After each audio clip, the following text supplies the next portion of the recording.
As usual, I find myself in a time crunch. We've got 3 food plots out here on Piney Grove that we're using to attract deer, feed the deer, but also to enhance the soil. So we have one spot where we have this grass called Kogon grass, very invasive. We terminated that grass and we planted like a 1/4 acre of grain out there.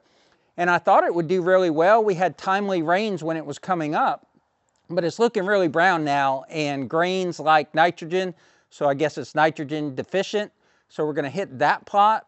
And I got a small hideaway plot that's really small. Again, I thought it was really good soil, but that's showing a little yellowing. And then our main 1 acre plot at the back of the property, same thing. It needs some nitrogen. We got some rain coming.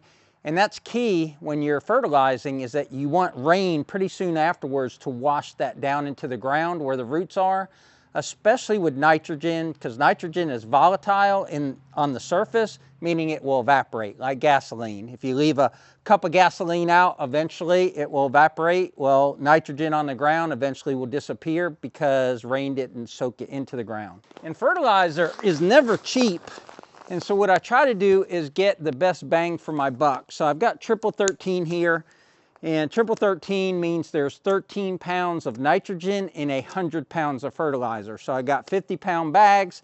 That means this bag has about 6.5 pounds of phosphorus and 6.5 pounds of potassium. I bought 10 bags. I'm just going to spread out what I think is a even coverage or an adequate coverage. I'm not really going to, figure out the pounds per acre. It's just enough to get them a boost when this rain comes.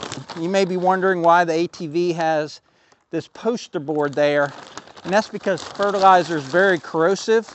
And when I did a rebuild on this ATV a few years ago, I found where down by the foot pegs, the frame was actually starting to corrode. So I had to sand that down and prime it and paint it and everything. And what I found was if I put these poster boards here, even though the spreader has a plate here to keep the fertilizer in the back, it still would end up on the ATV. So with this guard back here, which is simply 2 pieces of poster board, it keeps the ATV clean and also keeps fertilizer off of me as well.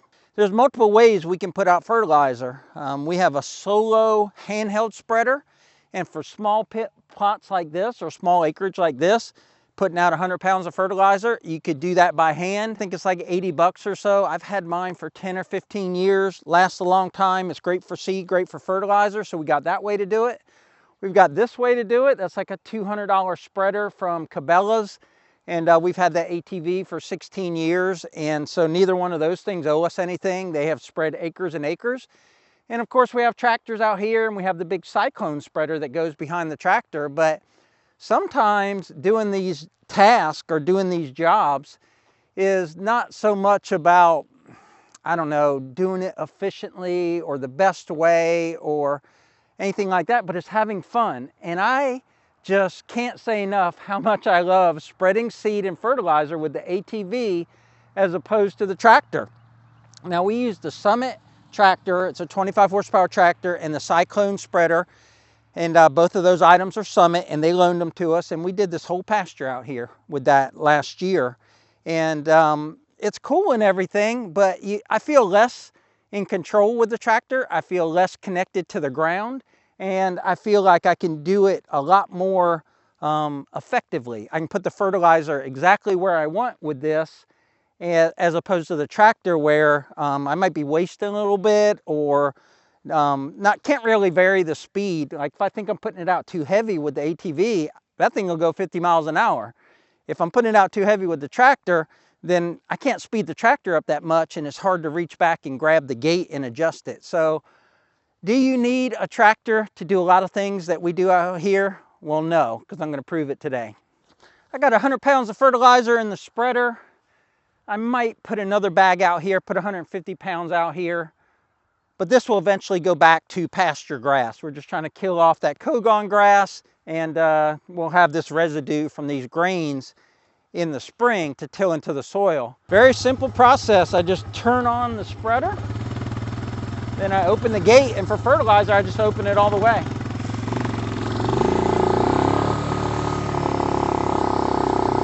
I can keep a perfect edge. I can see where it's hitting the ground.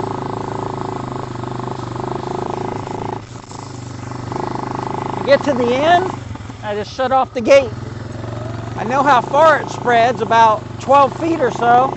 So I stay a little bit away from my row over there, put out another row, and I can see my tracks.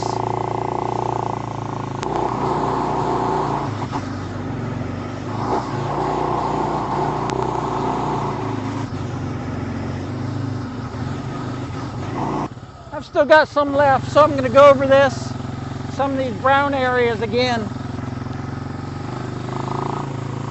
I'll just slow down, I'll put out more fertilizer.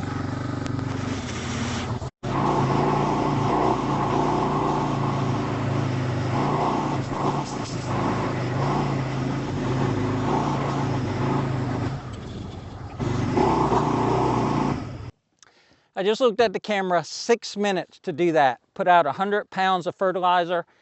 And another thing I didn't mention about using an ATV is it doesn't pack the soil. It's not as disruptive to the soil. So I go across there and I haven't hurt the dirt or the land at all. When I got over to the other side, I saw I had probably 25 pounds left in the hopper. I just go back over it in the spots where it's extra brown. That gets a little more fertilizer. And just kind of goes back to the theme. Do I need a tractor for this job? Nope. Also, it's a lot easier to get on and off of, and it's a lot easier to fill than if I was using a tractor. All right, let's go back to the mega shed and fill up again. The next spot I'm gonna do is really small, so it won't even use 50 pounds. I think I'll just put one bag in it, and that way I'll know, how much I put out. If I put 100 pounds in there, I won't be able to accurately know how much I put on this little section. Sometimes Deb and Bella aren't in our videos because Deb's usually very busy doing something else. And so let me show you what she's up to. She's probably got Bella on her lap. There she is, look at her. She's in there editing, and we got a new editor because, by new editor, I mean a piece of software. And our old one was real easy to use, and this one's got just a million different functions. So she's like on her 5th or 6th video that she's done with it. And she's getting a lot better, but I think the thumbs down she was doing was because that editor frustrates her sometimes. Always got to check to make sure I close the gate. I couldn't tell you how many times I've dumped fertilizer in and I'll hear something or feel something hitting my feet, and I've left the gate open and fertilizer is just running out the bottom. All right, off to the little hidey hole plot.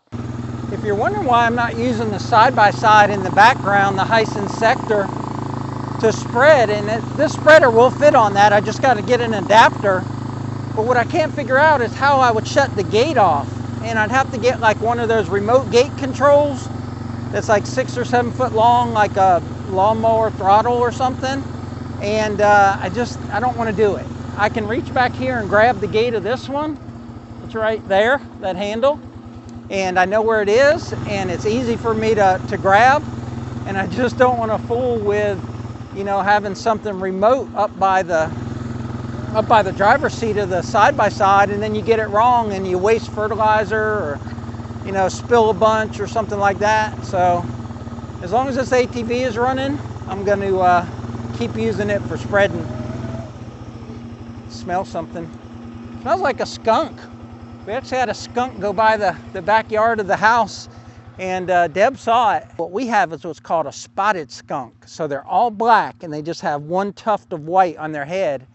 And it was beautiful running across behind the house there, but we don't want Bella to get into it. We actually started researching this morning, what does it take to get skunk stink off of a dog? Because if Bella sees a skunk, she's gonna get sprayed. Give you a quick peek of how good this plot is doing. We got rye, wheat, oats.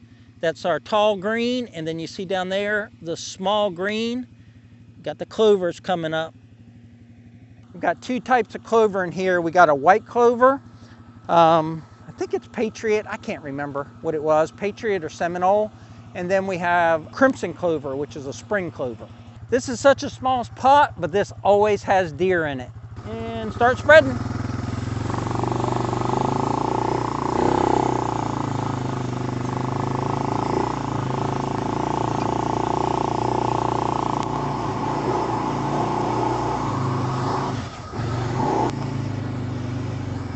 I know it looks like I'm spreading on the road, and that's because I am, But all this is planted, so I'm gonna go ahead and fertilize it.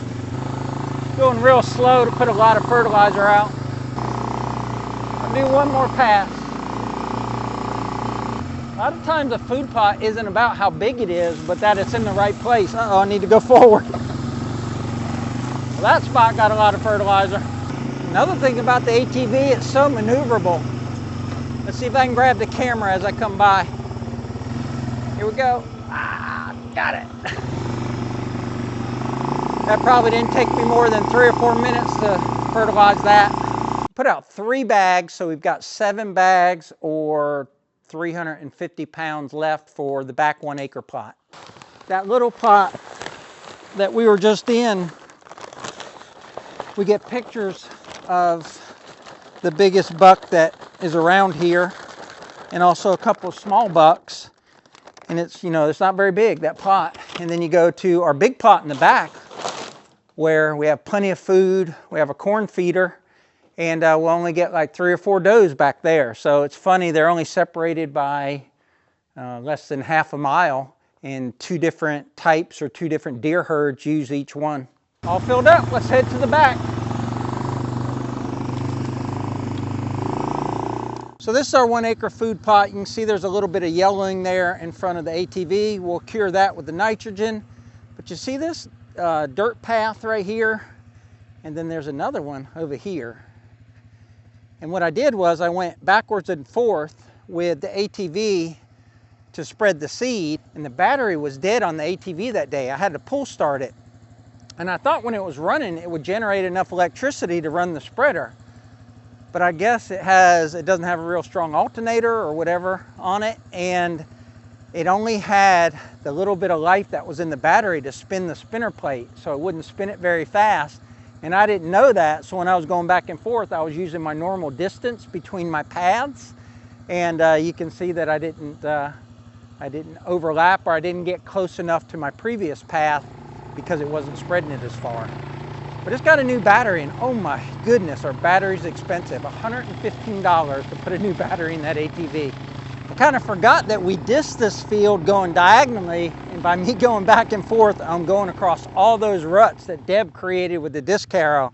But the reason we dissed it was so that it would be rutted up, it would control erosion, and it wouldn't pulverize the soil like a tiller would do. So glad we dissed it, but it was telling on me when I was going across there. Just the cost to make this plot with the bulldozer, not to mention all the improvements we've done to the land by planting it every year and then just tilling in whatever's planted. We never harvest anything from this 1 acre plot. So for 7 years, we've just been continuously building the soil, liming it, fertilizing it, planting things like legumes to bring more nitrogen into the soil. And we've never taken 1 deer off of Piney Grove. We have some deer using this plot. It's all nocturnal, but I'm hoping that that changes. And I'm gonna spend a little time out here, and I'll film the hunt, but I think the chances are low because they're so nocturnal here. So wish me luck, and maybe you'll see the hunt on the future video, but that's gonna wrap it up for now. So until next time, remember, life's short. I would say tractor hard, but I guess today I'll say an ATV hard. We'll catch you on the next one. Take care, guys.